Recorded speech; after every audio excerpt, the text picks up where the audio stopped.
BNP এবং জামাতকে বিশেষভাবে বলতে চাই, আপনাদের দুই দলের যে কোনো কারণে যদি এই ঐক্যের মধ্যে কোনো ফাটল তৈরি হয়, জাতির কাছে আপনাদের জবাবদিহিতার কাঠ করে দাঁড়িয়ে জবাব দিতে হবে। জবাব নিয়ে ছাড়বো আমরা। বাংলাদেশে অনেকগুলো ইসলামী সংগঠন একটি অভিন্ন লক্ষ্যকে সামনে রেখে কাজ করে চলেছি।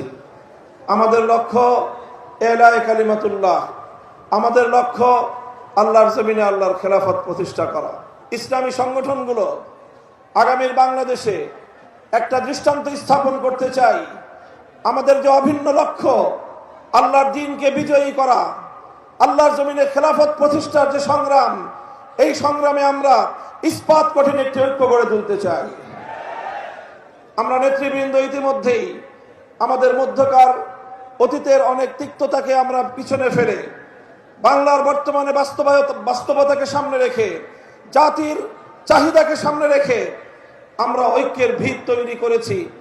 আমি আজকের এই বিশাল সমাবেশকে লক্ষ্য করে জিজ্ঞাসা করতে চাই, জাতীয় নেতৃবৃন্দ যদি ইসলাম প্রতিষ্ঠার সংগ্রামকে সামনের দিকে অগ্রসর করবার জন্য ঐক্যবদ্ধ কোনো কর্মসূচির ঘোষণা করে, টেকনাফ থেকে তেতুলিয়া আপনারা সকল ভেদাভেদ ভুলে গিয়ে কাঁধে কাঁধ মিলিয়ে রাজপথে একসঙ্গে ভূমিকা পালন করার জন্য প্রস্তুত থাকবেন কিনা?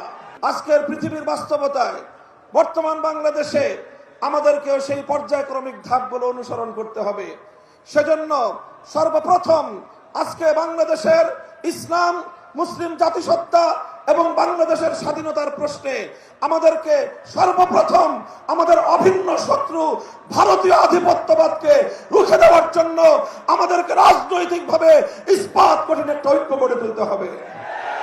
ভারতীয় আধিপত্যবাদ রুখে দেওয়ার জন্য আমাদের যে ঐক্য করতে হবে, সেখানে যেভাবে আমাদের ইসলামপন্থীদের বলিষ্ঠ ভূমিকা থাকতে হবে, ঠিক তেমনি ভাবে জাতীয়তাবাদী সহ দেশপ্রেমিক সকল শক্তিকে ঐক্যবদ্ধ করে এই আধিপত্যবাদকে আমাদেরকে রুখতে হবে। তাই এজন্য আজকের এই মঞ্চে বিএনপি নেতৃবৃন্দ রয়েছেন, জামায়াতে ইসলামের নেতৃবৃন্দ ছিলেন, আছেন, তারাও আছেন, অন্যান্য ইসলামী সংগঠন সমূহ, ইসলামী আন্দোলন বাংলাদেশের মোহতারাম আমির পীর সাহেব চরমনাই হুজুর রয়েছেন। আমি সকলকে উদাত্ত আহ্বান জানাতে চাই, ফ্যাসিবাদ এবং তার দোসরদেরকে বাংলাদেশের রাজনীতিতে পুনর্বাসন ঠেকানোর জন্য আমাদের গড়ে ওঠা ইস্পাত কঠিন রাজপথের ঐক্য ধরে রাখতে হবে। বিএনপি এবং জামাতকে বিশেষভাবে বলতে চাই, আপনাদের দুই দলের যে কোনো কারণে যদি এই ঐক্যের মধ্যে কোনো ফাটল তৈরি হয়, জাতির কাছে আপনাদের জবাবদিহিতার কাঠ করে দাঁড়িয়ে জবাব দিতে হবে। জবাব নিয়ে ছাড়বো আমরা।